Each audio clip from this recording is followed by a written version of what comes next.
장애에 대한 부분인데 도전적 행동 많이 들어보셨지 않습니까? 그 전에 여러분들의 자녀는 문제행동이 있는 장애인이었어요. 그래서 즉 개인한테 문제행동이 있어서 그것들을 고치고 통제하고 관리하고 그렇기 때문에 생활시설, 치료 중심으로 돌아갔었죠. 근데 발달장애는 병이 아니기 때문에 그런 것들이 효과가 없었죠. 물론 다른 장애 영역에서 마찬가지입니다.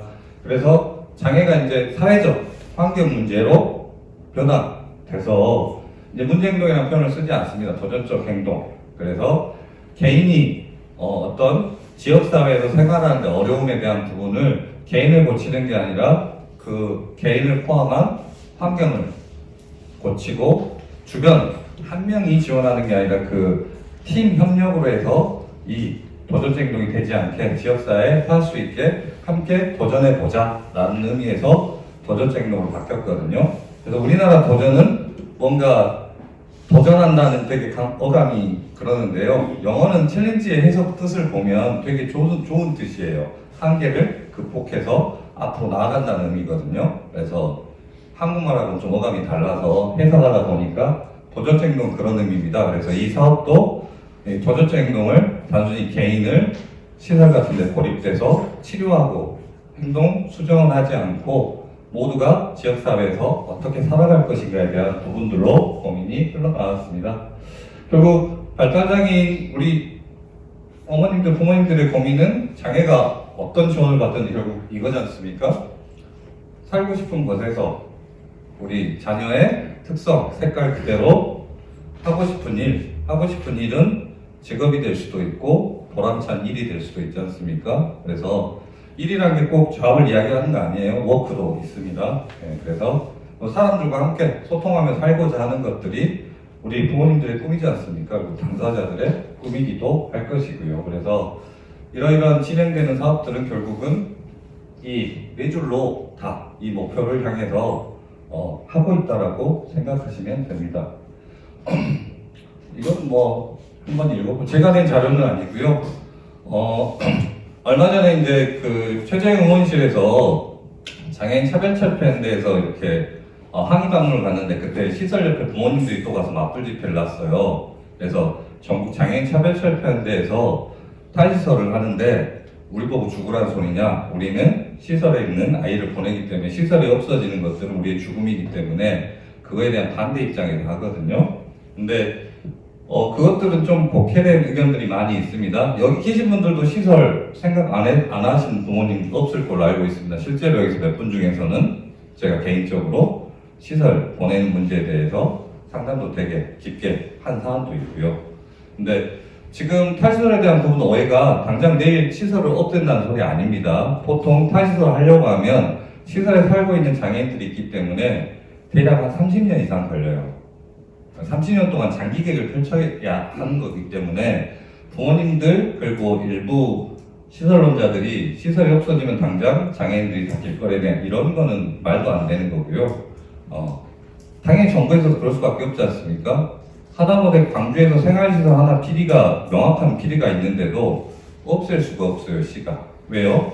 거기에 30명이 살고 있기 때문에 이 30명을 다른 시설로 전원 조치하고 지역사회에 떼놓기 전까지는 거기서 살인사건이 나도 시설을 폐쇄할 수가 없는 게 지금 인권에 대한 문제거든요. 그래서 그런 오해는 마시고, 그래서 이런 자료들은 캐나다나 스웨덴, 미국 이런 나라들도 보시면 나오지 않습니까? 87년부터 2004년까지 6,000명의 발달장애인 지역사회에 거주하겠다는 계획을 세울 수밖에 없어요. 그래서 광주는 한 700명 정도의 생활시설이 있고요. 전국에는 한 29,000명 정도가 살고 있거든요.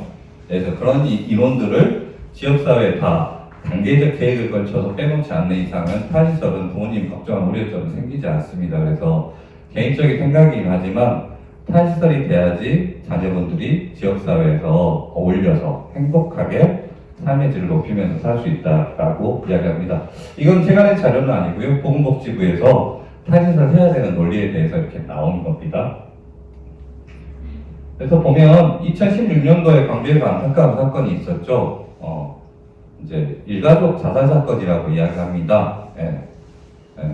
근데 그건 아니죠. 이제 피속살인 사건이죠. 전속은 부모님이니까 부모가 아이가 장애 판정을 받으니까 5살 아이가 장애 판정을 받으니까 아이를 살해하고 본인들도 이렇게 동반자살한 사건들이 있었습니다. 실제 저희가 장례식장도 가고 그런 것들이 있어서 그걸 계기로 해서 광주에서 발달장애인에 대한 비극적 사건이 더 이상 일어나지 않도록 하기 위해서 저희 광주 장애인 부모연대가 주축으로 해서 이런 발달장애인 단체들이 모여서 투쟁을 좀 벌였었습니다. 그때 산모일비도 진행했었고요.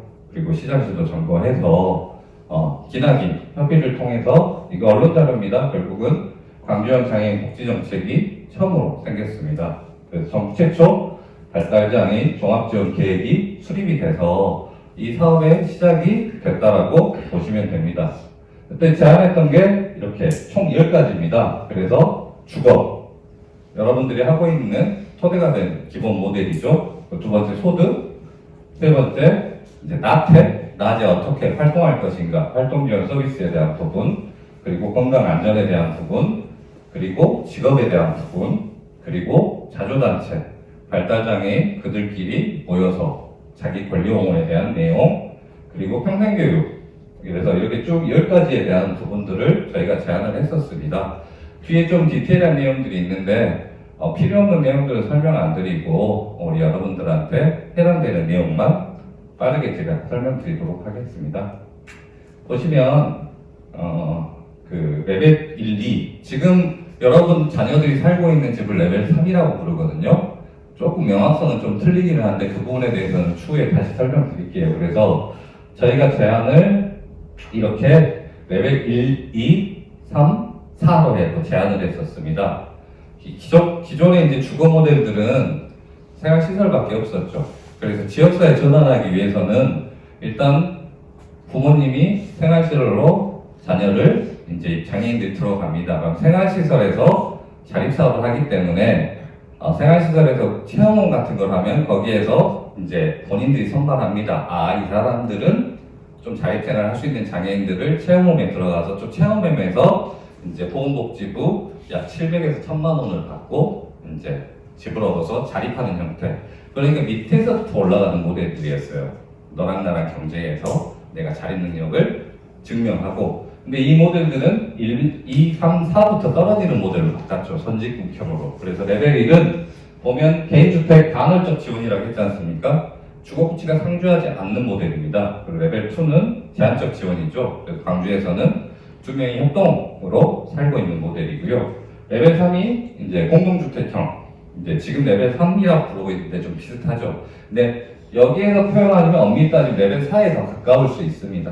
네, 그런 차원이 있고요. 근데 지금 여러분들이 하고 있는 레벨 3은 이제 자격 요건에 도덕적 행동의 완화로 좀 맞춰 있는 한시적인 모델이라고 보시면 됩니다. 그래서 추후에는 광주에 레벨 1, 2는 있으니까 3, 4를 어떻게 만들 것인가 우리 여기 부모님들이 이제 같이 저희랑 같이 이야기해서 3, 4 모델을 어떻게 만들어서 지역사회에서 지속 가능한 삶을 살게 할 것인가에 대한 고민이 필요합니다.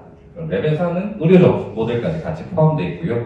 이것들은 그냥 저희가 그냥 마음대로 임의로 만드는 게 아니라 호주의 주거정책이라 그 외국의 주거정책을 포함해서요. 전국 장애인 부모연대 차원에서 이런 모델들을 보건복지부에 제안을 했던 거고요. 이것들을 최초로 시행한 게 저희 광주 광역시입니다. 그래서 뭐 레벨 1이 지금 20가구가 광주에서 운영하고 있고요. 네, 총 한 31명 정도가 살고 있습니다. 이분들은 지역사회에서 그냥 LH 주거 집을 주는 유형에서 혼자 살면서 주거 코치가 순회하면서 그러그러한 지원들을 하고요. 당연히 부모님들도 방문하셔서 지원하겠죠. 그래서 집에 가고 싶으면 이제 서로 합의를 해서 집에 가서 생활하기도 하고요. 그런 좀 자유로운 모델이라고 볼 수가 있습니다. 근데 아까 생활시설을 했는데 이분들도 만약에 이렇게 혼자 살 능력이 있지만 만약에 갑작스럽게 부모님이 돌아가시거나 위기가 생기면 생활시설로 갈 수밖에 없는 구조입니다. 지금은 공동생활 가정 아니면 생활시설로. 그래서 이런 분들이 필요 없이 생활시설에 가서 통제 관리 삶을 살기 때문에 외국에서 이런 분들은 지역사회 빼면 돈이 더 적게 들거든요. 그래서 비용이 훨씬 줄어들 수밖에 없습니다. 그래서 생활시설에 보면 여기는 되게 생활이 좀 되는 분, 저는 아예 안 돼요. 근데 똑같이 n분의 1이거든요. 그럴 수밖에 없죠. 뭐 개별성이 없으니까. 이 사람한테도 약 한 1년에 한 7천만 원, 나한테도 7천만 원. 근데 내가 밖으로 빠지면 저는 한 1,000만 원이면 되거든요. 그럼 나머지 돈 누구한테 주면 되죠? 이 사람한테 숫자를 한 명 줄고 2명을 배치하면 똑같은 돈으로 지역사회 생활이 가능한 거지 않습니까? 그래서 이런 개념들을 이해하셔야지 여러분들의 자녀가 지역사회에서 자립할 수가 있게 되는 논리입니다. 그래서 한 명도 배치할 수 있고요, 2명도 배치할 수 있고. 근데 지금은 생활시설 가보면 오히려 좀 뛰어난 생활인이 덜 뛰어난 생활인들을 관리하는 형태로 하죠. 생활시설은 그럴 수밖에 없어요. 30인 생활시설인데 종사자 30명이라고 찍히는데 누가 있죠? 조리원이 있죠, 운전원이 있죠, 원장 있죠, 사무국장 있죠, 간호사 있으니까 실제 지원하는 사람은 종사자의 3분의 1도 안 돼요. 한 10명이 30명을 24시간 관리해야 되는 문제가 생기죠. 그러니 제대로 지원이 되겠습니까?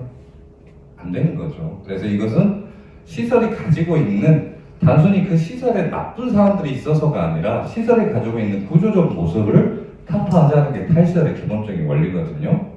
예. 그래서 시설을 제가 개인적으로 생각할 때는 시설을 단순히 좋은 시설을 한다라고 해서 이런 구조적인 문제에 대해서는 절대 해결되지 않습니다. 그래서 패러다임의 문제고요. 아까 그래서 장애에 대해서 저는 다른 데 가면 초반에 설명드리거든요. 그래서 이런 것들 설명을 좀 드리고요. 그래서 여러분들의 나중에 과제는 저희랑 같이 이 이후의 삶을 어떻게 지역사회에서 만들 것인가 같이 고민을 해주셔야 됩니다. 이런 집에서 살고 있어요. 예, 예. 혼자서 방 2개 있는 집에서 거실도 놔두고 운동실도 놔두고 해서 자유롭게 살고 있죠. 여러분들의 자녀든 발달장애는 몸으로 배우는 존재이기 때문에요. 자기 물건 주고 자기 공간을 주면 가짜 공간에서 아무리 연습하고 훈련해도 여기에서 직접 몸으로 배우면 훨씬 더 여러분들이 바라는 발달들이 빨리 일어납니다. 네. 빨리 넘어갈게요. 뒤에 우리 윤호 강사님이 기다리고 계시니까 제가 속도를 빨리 내기를 하겠습니다. 그래서 이렇게 주거코치들이 가서 이런 거 있잖아요. 마치 형술 붙어 있죠. 공과금도 내보고 맨날 여기에 앉아가지고 둘이 일대로 붙여서 치료사가 공과금이 이렇게 설명해봤자 몰라요. 손잡고 직접 내봐야 되는 거죠. 설사 자기가 낸 시기를 놓쳐갖고 전기가 끊어지는 한이 있더라도 그것도 되게 소중한 경험인 거죠. 네. 그래서 넘어가겠습니다. 뭐 이렇게 좀 지저분하게 살아요. 방에다가 침실도 안 만들고 그냥 거실에다가 그냥 침대 놔두고 나는 방 싫어. 그냥 거실에서 귀찮으니까 살 거야. 라고 자기 마음대로 지내게 합니다. 단 부모님의 눈높이랑 좀 안 맞은 상황이 생겨서 갈등도 좀 있죠. 우리 부모님은 청소 상태, 옷 깨는 상태. 근데 실제 부모님 혼자 살면 부모님 말한 대로 못 살걸요. 예, 그래서 또 두 번째 있는데 세 번째는 주간활동. 이걸 왜 설명드리냐면 광주가 돈이 없지 않습니까? 그래서 서울 같은 경우는 챌린지 사업을 100% 예산으로 합니다. 예. 근데 광주는 돈이 없다 보니까 이 사업을 구성할 때 낮 동안에 일대를 붙이면 기하급수적으로 예산이 많이 늘어나기 불가하다라고 하니까 저희들이 제안했던 게 그러면 주간활동을 현재 다른 지역은 그때 당시 176시간을 지원하지 않았어요. 적게 지원했죠. 하루에 한 6시간밖에 이용할 시간을 주지 않았어요.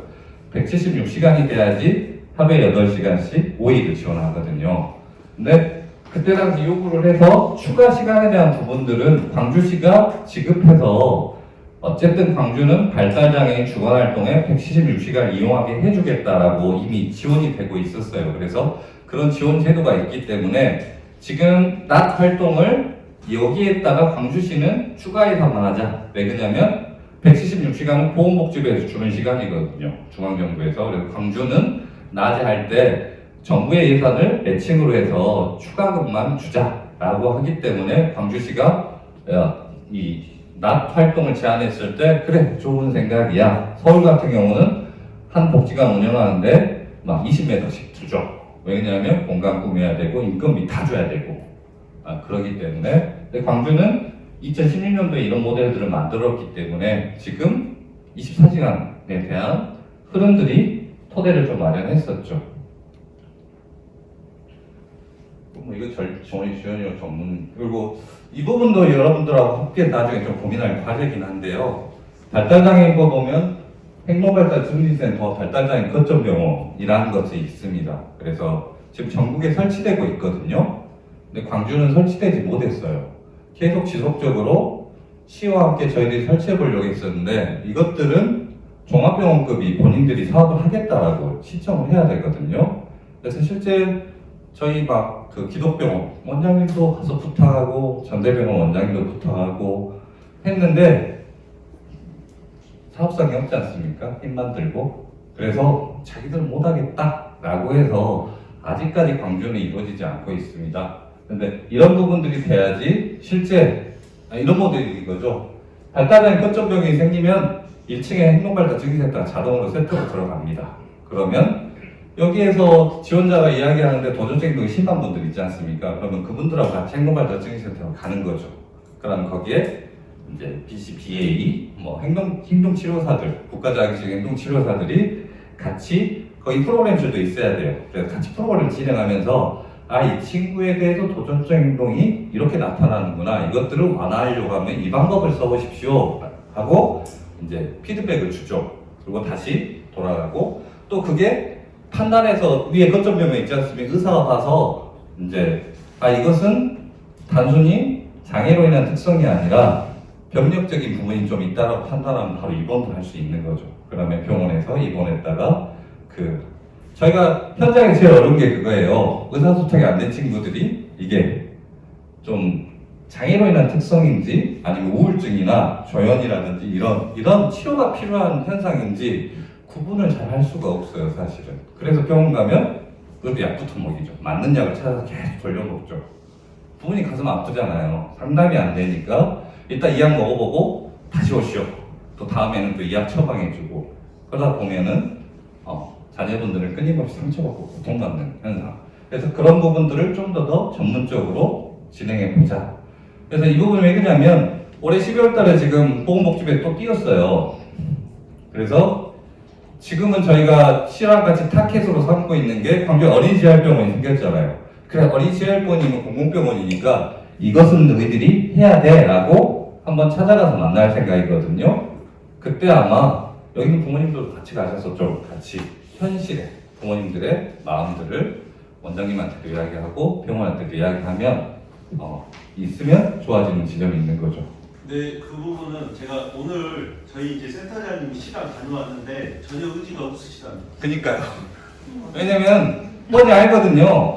도전적인 가장 심한 친구들이 올 건데 과연 이걸 하면 우리가 이득이 있어? 병원이 영리사업이 아니지만 실제 영리사업처럼 운영되는 부분이 있기 때문에 그래도 공공재활병원이면 금목적으로 생겼기 때문에 좀 강하게라도 저희는 푸시해야 된다고 생각합니다. 그것들이 지금 여러분들 지원하고 있는 종사자들의 또 편한 좀 지원에 대한 전문성도 강화되고 좀 더 그런 부분들이기 때문에 그래서 이 부분에 대한 것들은 제가 2016년도부터 이야기해왔는데 이루어지지 않고 있거든요.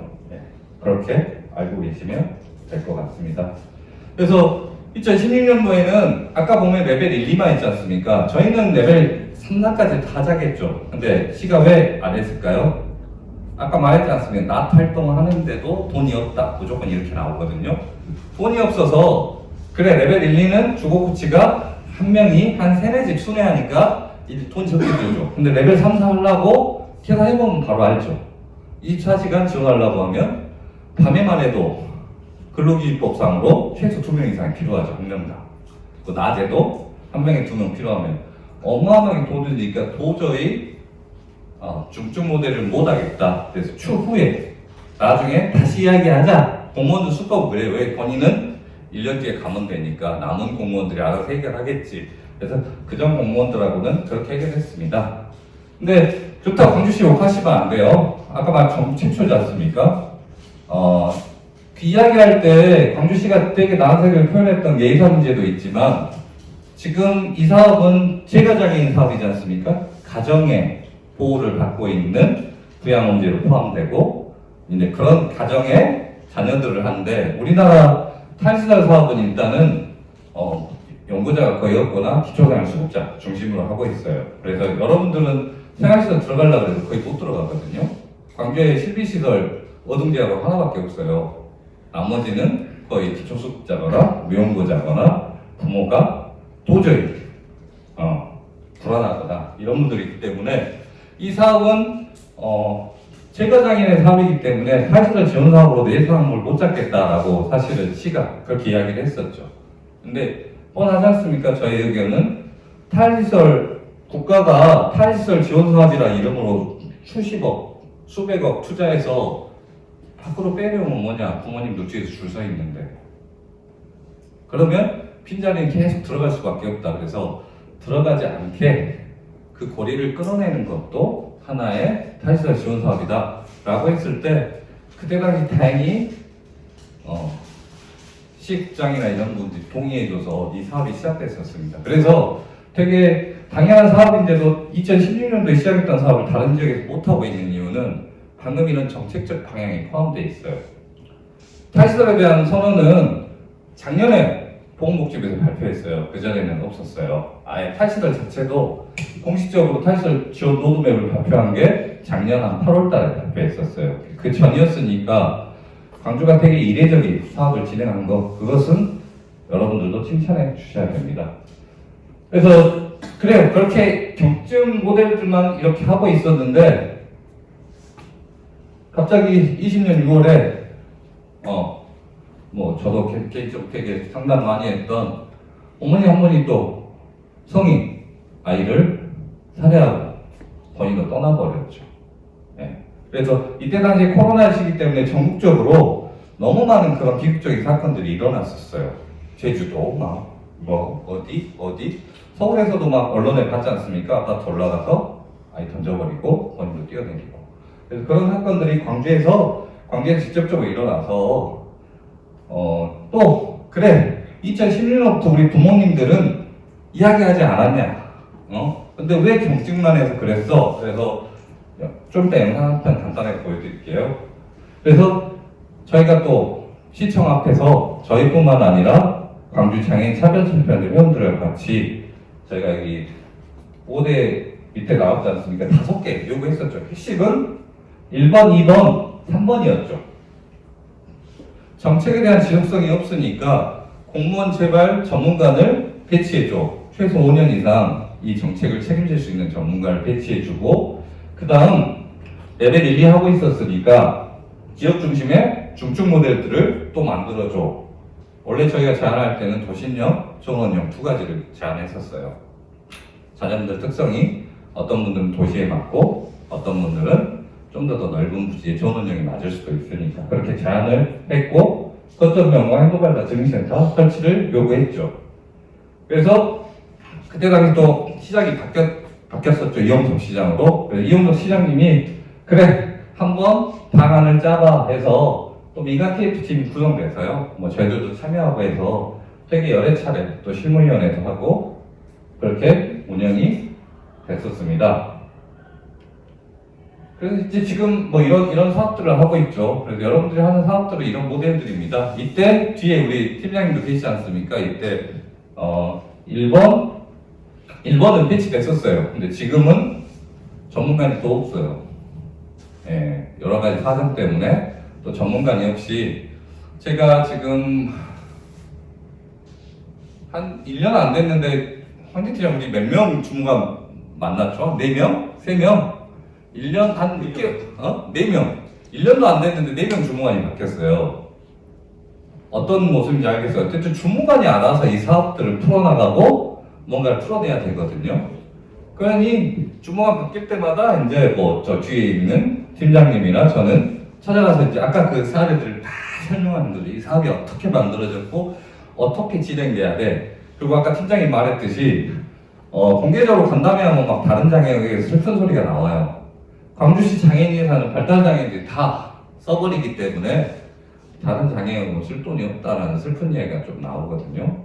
그래서 그런 외부적인 요인들도 되게 많았었고요. 그래서 어려움이 되게 많았었죠. 그래서 첫 번째 이 부분도 추후에 쉽게 말하면 저는 민간이지 않습니까? 한계가 있거든요. 주무관이 시에 있는 본인들이 이후 모델들을 이렇게 만들자 고민도 해보고 의견도 듣고 연구도 하고 해서 이렇게 해야지 만들어지거든요. 보통은 장애인 복지 쪽은 대부분 제가 봤을 때는 정책의 연속성이 사라져서 없어지는 경우가 되게 많아요. 주무관이 바뀔 때마다 본인의 역량, 이해도에 따라서 사업들이 어그러지거나 전혀 다른 모델들로 변해요. 그래서 실제로 저희 부모님들과 판단할 때는 기존에 제안했던 원안과 조금씩 달라지는 부분이 있다라고 판단하거든요. 물론 저희가 무조건 옳고 정의다라고 이야기하지는 않습니다. 네, 그런 부분들이 좀 있고요. 그리고 세 번째가 이 거점명 행동발전 실시에 있었는데 이거는 또 도저히 안 되겠다 해서 뒤에 있는 전환지원팀이 2020년도 이후에 발달장애인 지원센터에 4명이 이렇게 설치된 거죠. 뭐 그런 모습들로 구성이 됐습니다.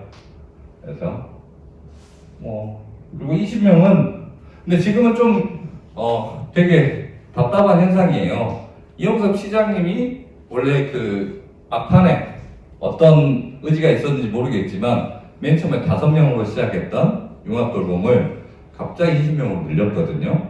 사실 지금 혼자는 좀 그 영향도 있습니다. 아무도 해보지 않은 사업인데 갑자기 시범 사업이고 어려운 사업인데 갑자기 인원을 이렇게 늘려다 보니까 지원 인력 모집하기 힘들고 여러 가지 문제들이 생겼는데 지금 시장님은 누구시죠?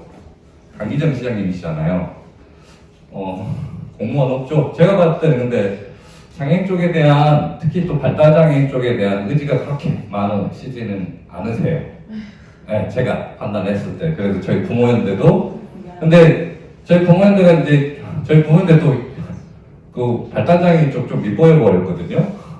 이용수 시장 지지자가 떨어져 버렸지 않습니까? 그래서 이런 부분에 대한 부분들은 결국은 어떻게 시장에 대한 관심을 다시 우리 쪽으로 돌리는가에 대한 부분들은 우리 모두의 좀 숙제인 것 같습니다. 결국 시장님 의지를 가지셔야지 이후 사업에 대한 모델들이 이루어지거든요. 그래서 지금 이렇게 사업들이 좀 이루어지고 있습니다. 전환지원팀도 있죠. 근데 이 부분도 좀 지금 되게 불안합니다. 저희가 이제 저희 고민과 계획과 좀 다르게 됐던 분이 인력에 대한 부분들을 다 비정규직화, 그리고 계약직화 시켜버렸어요.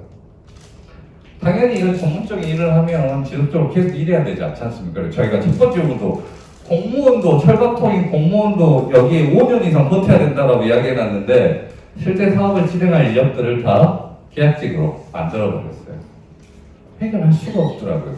개발 원장하고도 통화하고 시하고도 이야기하고 뭐 이러다 보는데 그래서 아직 풀리지 않은 숙제입니다. 실제로 뒤에 아마 전환지원팀 차마 본인 입으로 말 못하는데 올해 아마 12월 때부터 계약 종료 같아요.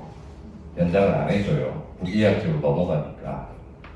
그런 거 아시잖아요. 2년 넘어가면 계속 고용의 의무가 안 생기게 하기 위해서 종료하는 정책. 그러면 전환지원팀이 유지되면 내년에는 또 새로운 전환지원팀이 들어오겠죠. 어떤 모습일까요? 다시 사업에 대해서 공부해야 되죠. 이 사업이 오직 복잡한 사업입니까? 아까 같이 2016년부터 흐름도 알아야 되고요. 구체적으로 사업들이 어떻게 지어지는지 알아야 되는데 이런 부분들은 현재 있는 인력들의 업무평가 능력과는 별개의 문제인 거죠. 구조에 대한 문제들은 다른 문제거든요. 지금 인원들이 보는 사람에 따라 다르겠죠. 일 잘하고 있어? 못하고 있어. 근데 이런 문제는 그 이후의 문제고요. 근데 고용에 대한 안정성, 여러분들 지원하고 있는 주거코치들, 강사 선생님들도 비슷한 처지입니다. 이 시범사업에 좀 한계더라고요. 아까 말한 시범사업은 시범사업을 해봤다가 성과를 보고 지속할 것인지, 본사업으로 할 것인지, 아니면 종료할 것인지 판단하거든요. 보통 시범사업에 들어가서 웬만하면 본사업으로 들어가는데 실제 없어진 사업들도 있거든요. 그러니까 기관들도 그렇고 시도 그렇고 보험업계도 그렇고 이 사업에 대해서 인력들의 근로기준법이 강화되다 보니까 그 부분에 대한 부담이나 책임을 아무도 지려하지 않는 문제가 생기는 거죠. 네. 그런 어려움들이 있습니다. 아무도 이야기 안 해주니까 제가 이야기 해드리는 거예요. 실제로 우리 여기 있는 부모님들은 나중에 피부로 바로 와닿을 부분이기도 하고요. 네. 그래서 뭐 낮활동은 지금 광산도 이렇게 지원하고 있고요. 그리고 뭐 중간활동은 계속 확대될 겁니다. 네. 이제 내년부터는 그 176시간으로 확대되니까 지금은 12로 하고 있거든요. 그래서 본 사업이 시 추가 시간이 없어져요. 그럼 예산 남지 않습니까? 그럼 분명 시는 그 예산을 다른 쪽으로 돌리려고 할 거예요. 그럼 당연히 저희는 아낀 예산을 또 누구한테 투자하게 해야 되죠? 우리한테 투자하게 해야죠. 그래서 부모님들이 잘 아셔야 돼요. 정책의 흐름 동향. 예를 들어 내년 또 긴급돌봄이 전국에 41개소 예산은 80억 정도로 생긴다고 했는데 제가 긴급돌봄 하고 있지 않습니까? 근데 10% 예산을 하고 있지 않습니까? 인력도 들어가 있고. 그럼 이거를 보건복지부 긴급돌봄 돌리면 또 그 예산은 또 어딘가에 써야 되잖아요. 아스팔트 깔게 할 수 없지 않습니까? 물론 남들은 이기적이라 할지 몰라도 우리한테 썼던 돈 다시 우리한테 써주라고 하는 건 당연히 그렇게 관심을 가지시고 부모님들이 그런 내색들을 자꾸자꾸 누군가 공적인 사람 만들 때 한마디씩 해주셔야 되죠. 그래 부담 느끼게. 왜냐면 말 안 해주면 모르게 예산 슬슬 없어질지도 모르게 없어져 버렸지 않습니까? 2016년에 저희 위기발달장애 쉼터를 만들어놨어요. 주에서 남자 여자. 근데 사실은 제안은 저희도 모르게 사라져 버렸어요. 어느 순간에. 이게 되게 중요한 일이었죠. 가정에 어려움이 생기면 지금은 학대장애인 쉼터밖에 없어요. 그래서 학대가 생겨야 되는데 옛날에 제가 어떤 부모님한테 그런 이야기를 했었어요. 도저히 지금 애 때문에 모르겠다. 때리라. 때리고 경찰에 신고합시다. 그러면 엄마는 잡아가지는 않고 전과 안 남기니까 그럼 학대로 분리시켜 줄 거다. 얼마나 슬픈 일입니까? 근데 위기발달장애 쉼터나 긴급돌봄이 있으면 그럴 필요 없죠. 가정이 도저히 감당하지 못할 발달장애법에 나와 있으니까 꼭 성적인 폭력, 학대가 아니더라도 분리할 수 있는 개념들이 있으니까요. 지금은 사회서비스원에도 있습니다. 그래서 연 100시간 4.6일이죠. 1년에 4.6일 사회서비스원이 긴급돌봄 하게 돼 있는데 뭐 그것도 부모님들도 알고 계신 좋은 정보입니다. 그래서 중간활동도 그래서 계속 확대시키고 하면 좋죠. 우리 부모님들이 일요일날도 중간활동 하면 좋겠죠. 그럼 추후에 이야기 한번 해보시게. 기관들도 죽어납니다. 왜냐면 종사자들이 실제로 시가 할 때 이거 만들 때 그냥 그랬거든요. 주말에는 다른 인력 구해라, 대체 인력.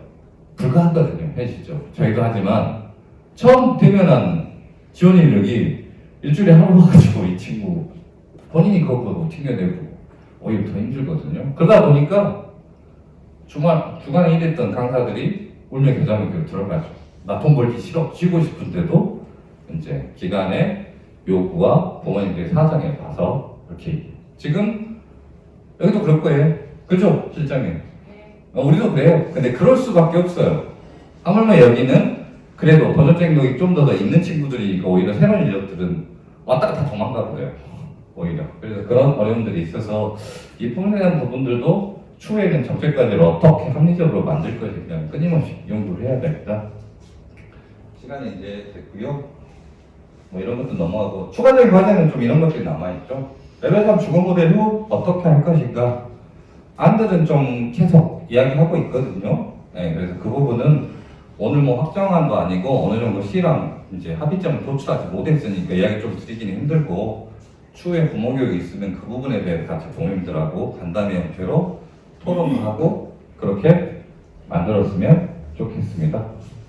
뭐 그리고 지금 잠깐만 있죠. 아무튼 50분하고 또 10분 시기로 했는데 뒤에 우리 황재 팀장이 마이크를 한번 주러 가니까요. 저는 여기서 종료 좀 하고 그 다음에 아까 말했듯이 영상 이제 이런 과정들이 말로 들은 제가 기계적으로 좀 설명드렸지 않습니까? 시간이 없어서 그래서 영상자를 통해서 우리를 위해서 발달장애인 보호단체의 모토는 그거거든요. 모든 아이는 모두의 아이다 라는 입장으로 공공성해 가지고 정책을 만들고 추진하고 있습니다. 그래서 저희 부모님들은 뭐 생활시설 같은 거 하지 않는 거고요. 생활시설 하면 조직 자체가 그 중심으로 돌아갈 수밖에 없으니까요. 그래서 여러분들 자녀 그리고 우리들의 자녀를 위해서 현장에서 부모님들은 어떻게 추진하고 있는지 한번 영상 보여드리고 그 다음에는 우리 김미라 이사님이 이야기를 진행하도록 하겠습니다. 이제 아까 최인관 처장님께서 말씀을 좀 드려서 제가 덧붙여서 이제 말씀을 드리자면, 저는 이제 지원센터 입장에서 이렇게 저희가 하고 있는 일의 연장선으로 좀 부가적으로 좀 말씀을 드릴게요. 작년에 이제 3월 24일에 개소해서 저희가 이제 이용인 선정이 사실상 거의 다 됐습니다. 최초에 5명으로 시작해서 지금 20명 정도 이렇게 인원이 늘어났는데, 사실상 적격심의위원회에서 지금 이제 선발해야 되는 인원은 이제 사실상 거의 다 됐고요. 그다음에 이제 이후에 이제 지금 현재 부모님들이 이제 작년부터 시작하셔가지고 되신 분들이 이제 내년 2월이 되면 이제 2년이 도래되잖아요. 저희가 이제 2년 플러스 111에서 총 이제 5년이거든요. 근데 이제 저희 지원센터와 어떤 시의 입장은 지금 현재 이용하고 계신 부모님들이 이제 평가를 통해서 이제 뭐 스스로 내가 이제 사업에 우리는 맞지 않다라고 이제 스스로 포기를 하시거나 하지 않거나 특별한 어떤 결격 사유가 없거나 이런 장애가 없으면 5년은 사실상 이렇게 플러스 이렇게 111 또 이렇게 연장이 돼서 간다고 이렇게 생각하시면 좋을 것 같아요. 그런 평가는 적격심의위원회에서 이렇게 진행을 할 거고요. 사실은 아까 이제 최인관 처장님께서 앞으로의 로드맵을 잠깐 말씀을 해주셨는데, 저도 이제 좀 말씀을 드리자고 하면, 사실은 이제 이걸 설계했을 때 당시 시의 입장은 레벨 3, 레벨 1, 2, 3 중에 레벨 3 모델에서 조금 더 기능이 향상되거나 어떤 부분이 좀 긍정적으로 변하면 2.5까지도 사실은 생각하고 설계를 하려고 했었어요. 그리고 현재 또 그렇게 생각하시는 분도 현재 계시고요. 그래서 이제 5년 이후라도 이제 뭐 희망을 버리지 마시고 늘 이렇게 함께 하시면서 그런 목소리 내주시면 우리가 이제 원가정 복귀도 하고, 또 저희가 이제 온전한 시설이 아니잖아요. 레벨 3 융합돌봄 사업 모델은. 그러니까 이제 그런 일환으로 생각을 해주시면 될 것 같습니다. 그리고 이제 부모 교육은 이제 지금 다 오셔서 말씀드리는 건데, 내년에는 이제 정례화 해가지고 아마 조금 더 이제 전문성을 갖추고 이렇게 상반기, 하반기 또는 분기별로 이렇게 진행을 제가 이렇게 해주십사 하고 이제 건의를 하고 이제 갈 거예요. 그래서 그런 부분에 있어서 부모님들의 어떤 늘 적극적인 어떤 동참이 필요할 것 같습니다. 저는 아무튼 이 정도로 하고, 또 이제 단장 뭐 영상 보실 거 있으면 보도록 하겠습니다. 화장실 안 가셔도 되죠? 자유롭게 좀 다녀오시고요. 영상 한 편 보여드릴게요. 뭐 이야기도 하셨었는데, 제 개인적 바람입니다.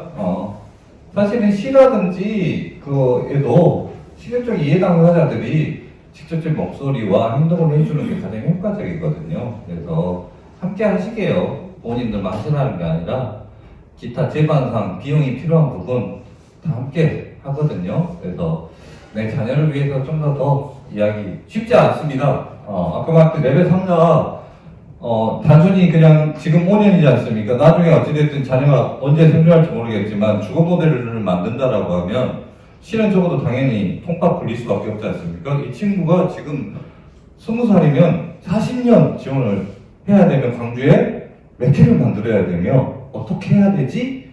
라는 고민하면 엄두도 안 내요. 아까 2년짜리가 그거 결정 못 해요. 5년짜리 시장도 결정을 못 해요. 그래서 아주 강하게 밀어붙여서 그래 죽게 생겼으니까 일단 만들고 다음 시장이 해결하게 하자 이렇게 만들어야 되거든요. 그러기 위해서는 되게 열심히 저희들 해야 됩니다. 영상 보여드릴게요.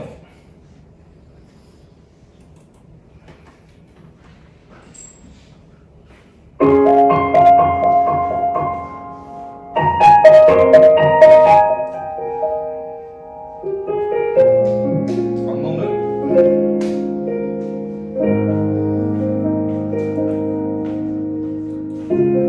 숨을 크게 쉬어봐요.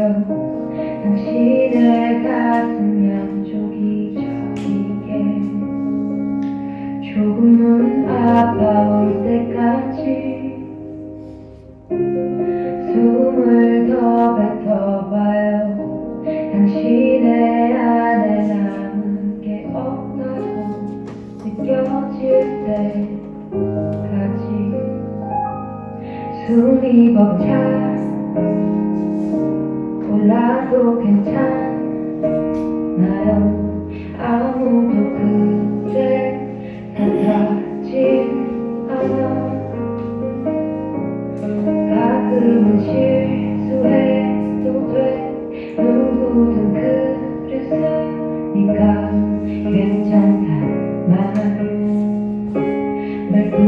위로지만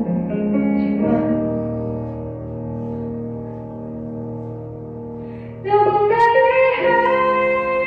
한숨 그 무거운 숨을 내가 어떻게 헤아릴 수가 있을까요?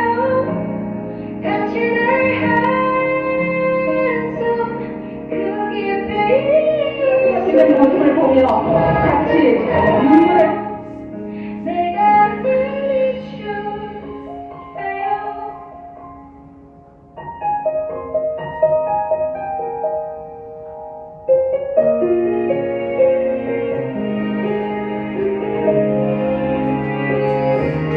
숨이 벅차 생각한다. 아들 미안하다. 너하고 약속한 것을 지키기 못해서 엄마의 머리카락으로 내가 행복할 수 있다면 엄마의 가끔은 실수해도 돼 누구든 그랬으니까 괜찮다는 말뿐인 위로지만 누군가의 한숨 그 무거운 숨을 내가 어떻게 헤아릴 수가 있을까요? 당신의 한숨 그 깊이 숨기지만 괜찮아요. 내가 들려줄게요. 난 들고 내게 빠지는 한숨으로 보일지 몰라도 나는 알고 있죠. 작은 한숨에 내게도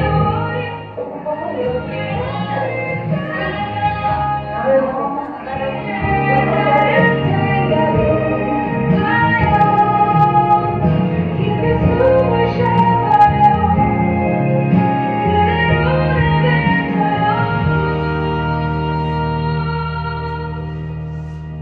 누군가의 한숨 그 무거운 숨을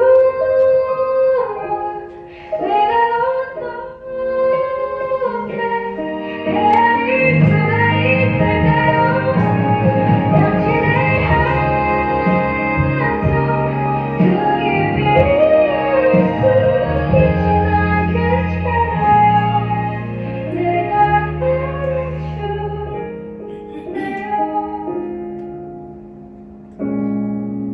정말 수고해요.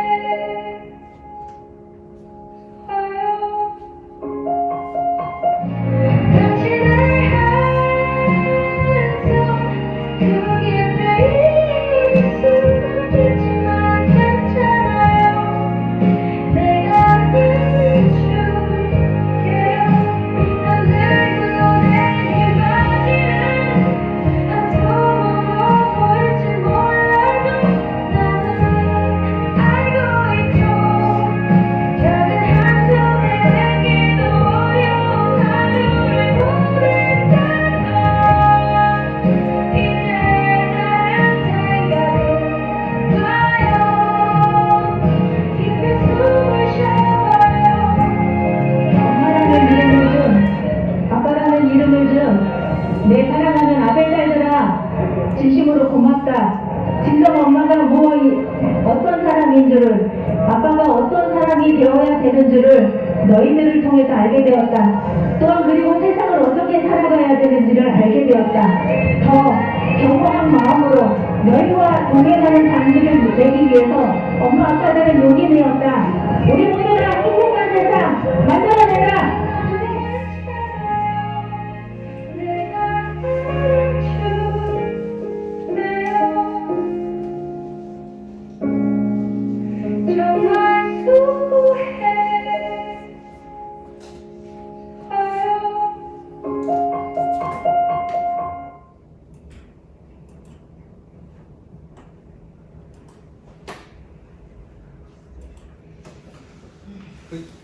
정말 영상 보시면 아시는 분들도 많이 나오고 또 이날 그 4월 19일 날 전국에서 500 56명의 부모님들이 모여서 물론 당사자도 있고요.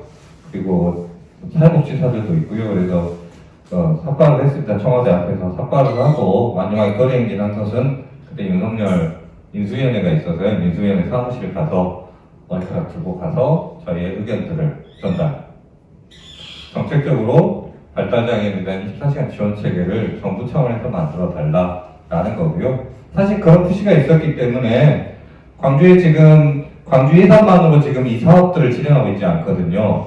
보건복지부가 1년에 15억씩 3년 동안 시범 사업을 해서 그 성과를 가지고 전국에 확대할지 말지를 결정하겠다라는 결론들을 낸 거죠. 그래서 광주형 모델들이 성공해야 되는 이유가 이 모델들이 전국적으로 확대되는지, 아까 말했듯이 우리나라 장애인 자립에 대한 정책은 탈시설 지원 정책이기 때문에 제가 장애인에 대한 정책들은 아예 생각하지 않고요. 가족 지원 같은 여행 보내주는 사업만 하고 있었거든요. 그래서 유일하게 탈시설 로드맵 차원에서도 발달장애인, 가족 있는 발달장애인을 설명하는 것들을 홍보하고 있는 것들은 현재 시범사업이 운영 중이다. 이 시범사업의 성과를 봐서 전국 모델들을 만들겠다라고 계속 보건복지부 홍보자라고 하고 있습니다. 그런 내용들이 보시면 그거는 광주 사업들을 이야기하는 겁니다. 광주에 45억 중개 지금 보건복지부에서 시행하고 있는 발달장애인의 24시간 지원책에 대한 시범 사업입니다. 그 외의 사업들은 없습니다. 예산도 없고요. 그래서 그런 모델들, 그래서 이런 활동들을 기반해서 결국은 만들어준다라는 거. 복지는 뭐 사회복지과에서 배우면 그러지 않습니까? 복지는 욕구를 바탕으로 이루어진다고 하고 있습니다. 그럼 욕구를 아젠다화로 어떻게 시킬 것인가가 끊임없는 복지국가가 아닌 나라에서는 제일 중요한 요소입니다. 그래서 저희 장애인부모연대는 남들은 거칠다고 이야기합니다. 여러 가지 방법 다 써봤습니다. 저희가 2016년도에 시장이 점거하고 산불비 하기 전에도 시장이 만나달라고 했는데 안 만나주더라고요. 안 만나줬어요. 그래서 시장이 쳐들어갔던 거였고요. 사회에 우리 좀 봐줘라고 하는 차원에서 보건대 아스팔트에서 그 먼 거리를 실시하신 분도 있었거든요. 안 좋죠. 우리 부모님들이 뭐 좋겠습니까? 자녀 양육하고 있는데. 그래서 무릎 다 나가면서 길거리 기어가면서 그렇게 해야지 만나주는 게 현실이거든요. 전국 장애인 차별철폐연대도 마찬가지입니다. 뭐 누군가 다 욕하는데요. 노이즈 마케팅이라도 하지 않으면, 지하철이라도 맞지 않으면, 버스라도 맞지 않으면 알아주질 않아요. 그래서 차라리 욕먹어서 우리의 현실을 알리겠다가 지금 전국 장애인 차별철폐연대 방식인데, 우리 전국 장애인 부모연대는 그렇게까지 하지는 않습니다. 정확하게 목적을 가지고 하는 거고요. 예. 그래서 함께 하시자고 다시 한번 강조드리고 마이크 넘기겠습니다.